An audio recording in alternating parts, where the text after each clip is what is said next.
વડોદરા શહેરમાં ઉદલપુરના વેપારીઓ દ્વારા બ્રિજની દિશા બદલવાને લઈને મામલતદારને આવેદનપત્ર આપી રજૂઆત કરવામાં આવી હતી। ઉદલપુરની આજુબાજુ બરોડા, પંચમહાલ, મહીસાગર અને ખેડા જિલ્લાને જોડતો આ માર્ગની હદ આવેલ હોય અને આજુબાજુમાં ક્વોરી ઉદ્યોગ હોય તો સાથે જ મોટી સિમેન્ટ કંપનીઓ પણ આવેલી છે, જેને કારણે ચોકડી ઉપર ટ્રાફિકની સમસ્યા વધતી જાય છે। આજુબાજુમાં રહેતા રહીશોને કલાકો સુધી ટ્રાફિકમાં હેરાન થવું પડતું હોય છે, જેને ધ્યાનમાં લઈને અહીં ઓવરબ્રિજ બનાવવા માટે સરકાર દ્વારા પહેલ કરવામાં આવેલી છે, જે વાત ખરેખર ખૂબ જ સારી છે। ત્યારે આ ચોકડીની આજુબાજુ 100 થી વધુ પરિવારોના ઘર અને 130 ઉપરાંત દુકાનો આવેલી છે, જે રોજિંદા જીવન જરૂરિયાતની વસ્તુ પૂરી પાડવા વાડી જેવી કે અનાજ, કરિયાણું, વાળંદ, ટાયર પંચર, શાકભાજી, વેલ્ડિંગ કામ વગેરે માટે અહીં ધંધા રોજગાર ચાલતા હોય છે। ત્યારે આ બ્રિજ બનાવવા માટે જે ડિઝાઇન બનાવવામાં આવી છે, ઇરાદાપૂર્વક એવી બનાવવામાં આવેલી છે કે જેમાં ધારાસભ્યની મિલકતને કોઈ પણ પ્રકારનું નુકસાન ન થાય અને તે રીતની ડિઝાઇન બનાવવામાં આવી છે।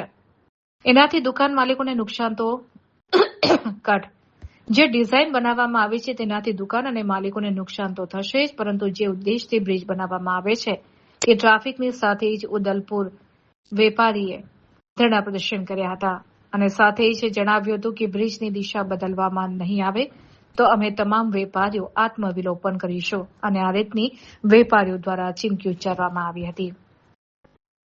ત્યારે આ રીતે ઉદલપુરના વેપારીઓ દ્વારા મામલતદારને આવેદનપત્ર આપીને રજૂઆત કરવામાં આવી। અમારો વિરોધ એવો છે કે જે બ્રિજ છે તે ખોટી દિશામાં અત્યારે બની રહ્યો છે। જે જૂની જે દિશા હતી તે પ્રમાણે બનાવવા સરકારને શ્રીને નિવેદન છે। બ્રિજ ઉદલપુરના અંદર આવેલો છે।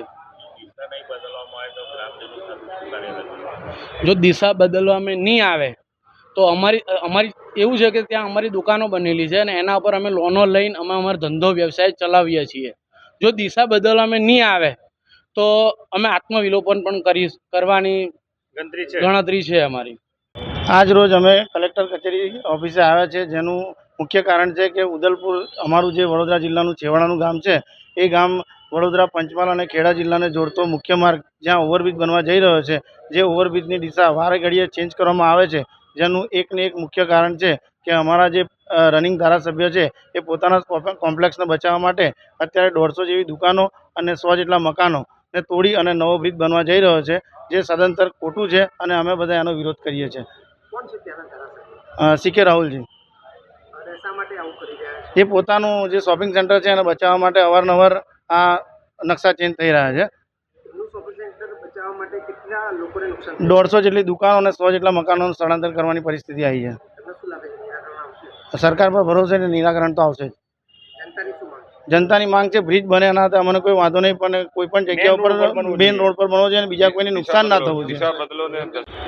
અમારી ગ્રામજનોની તથા જે આજુબાજુના રહીશોની સમસ્યા છે કે ઓવરબ્રિજની જે દિશા છે એ દિશા બદલવા માટેનો અમારી માંગ છે અને આજરોજ અમે કલેક્ટર કચેરીએ આવેદનપત્ર આપ્યું છે કે દિશા બદલવા માટે આવેદનપત્ર મામલતદાર સાહેબશ્રીને, કલેક્ટરશ્રીને આપ્યું છે।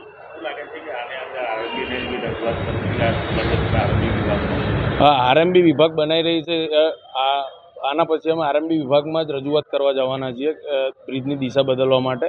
અને બ્રિજના કારણે અમારા પંચાયતની આશરે અંદાજે 4 લાખ જેટલી આવક ઓછી થઈ જાય છે, તો આ પંચાયત ચલાવી કેવી રીતે મોટો પ્રશ્ન છે। તો એના માટે ગ્રામજનો સાથે રહી અને આ બ્રિજની દિશા બદલાવવાની અમારી માંગ છે। જ્યારે બનાવવાની વાત થઈ રહી હતી ત્યારે કોઈ પ્રકારની તમને પૂછવામાં આવ્યું તમારા તરફથી? ના, અગાઉ કોઈ બીજો નકશો પાસ થયો હતો અને 6 મહિના પહેલાં બીજા નકશાની અમને ખબર પડી હતી અને 6 મહિના પછી અમને ખબર પડી કે નકશાની દિશા ચેન્જ થઈ ગઈ છે, તો ગામજનોને સાથે લઈને અમે નકશો ચેન્જ કરવાની માંગણી અમારી છે।